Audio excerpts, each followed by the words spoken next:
কি ব্যাপার, এত জরুরি তলব? বসো, বিষয়টা আসলে জরুরি। বসো না প্লিজ।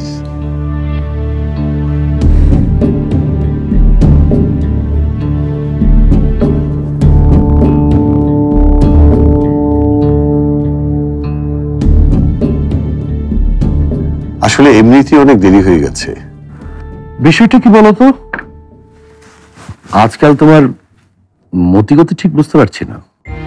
আমাদের পুরনো সম্পর্কটা আবার নতুন করে শুরু করতে চাই। তাই নাকি?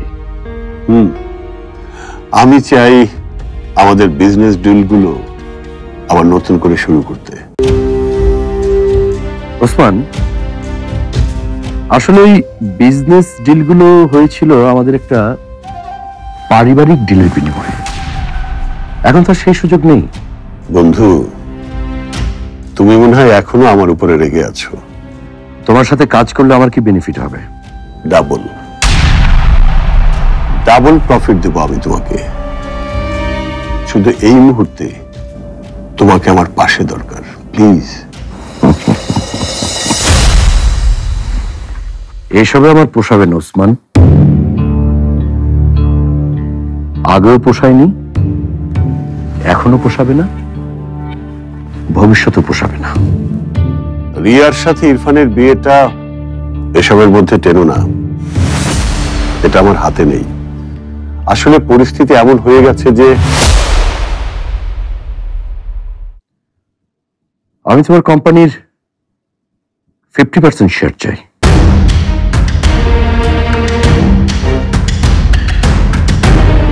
50% শেয়ার? Yes, 50% share. আর তুমি তোমার কোম্পানির আগের যত লোন আছে তুমি একাই শোধ করবে। আর তোমার কোম্পানির কোনো লাইবিলিটিস আমি নেব না।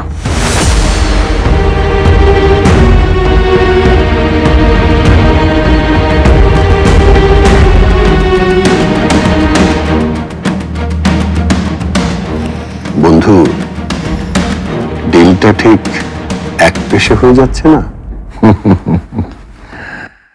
ডিলটা তো তুমিই করতে চাচ্ছ, আমি না। ওয়ালটন মাইক্রোওয়েভ ওভেনের খাবার গরম রাখে দীর্ঘ সময় ধরে। Walton microwave oven. বিজনেসের নিয়মিত এই ওসমান, হাতি যখন ফাঁদে পড়বে প্রথমে তার সবচেয়ে দামি দাঁত দুটো উপড়ে ফেলতে হবে। ও, আরেকটা কথা, শুনতে তোমার কেমন কেমন লাগতে পারে, কিন্তু আমার কিছু করার নেই। এখন থেকে তোমার অফিসের ক্যাবিন আর তোমার ওই চেয়ার আমি ব্যবহার করব। আমি চাই এখন থেকে তোমার কোম্পানির সবাই জানুক তোমার কোম্পানির এমডি ওসমান আলী খান না, আমি রহমান। তুমি আমার ব্যাপারটাকে পার্সোনালি দিও না, বিষয়টা পুরোপুরি প্রফেশনাল। আসলে হয়েছে কি, ওই অ্যাডমিনিস্ট্রেশন স্ট্রং না হলে কোম্পানি কখনো প্রফিট করতে পারে না। আর আমি চাই আমার আন্ডারে অ্যাডমিনিস্ট্রেশন চলবে। আমার অ্যাডমিনিস্ট্রেশন স্ট্রং না, তুমি কি এটা বলতে চাচ্ছ? ব্যাপারটা তুমি বললে। আর যেহেতু আমি 50% শেয়ার নেব, সে জায়গা থেকে আমার চিন্তাটা একটু বেশি ওসমান। আমি চাই আমার আন্ডারে অ্যাডমিনিস্ট্রেশনের সবকিছু। আর তোমার চেয়ারে না বসলে তো তোমার অফিসের কর্মচারীরা আমাকে মানবে না।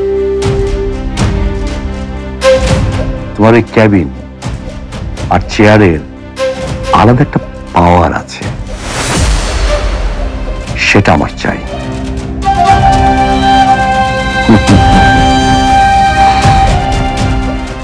ইটস টোটালি প্রফেশনাল বন্ধু।